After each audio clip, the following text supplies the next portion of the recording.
malinis na tubig buhay ay sigurado. Alam mo ba, hindi lahat na tubig na malinaw ay malinis?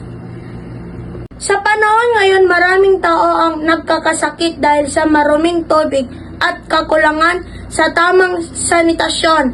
Minsan akala natin okay lang pero hindi pala. Teka, sigurado ba to?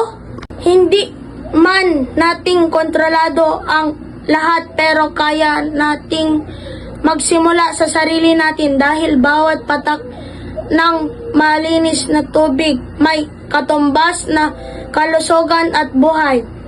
Malinis na tubig responsibilidad nating lahat. Oo.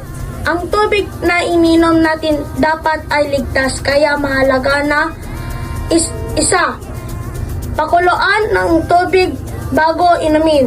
Pangalawa, siguraduhin malinis ang lalagyan.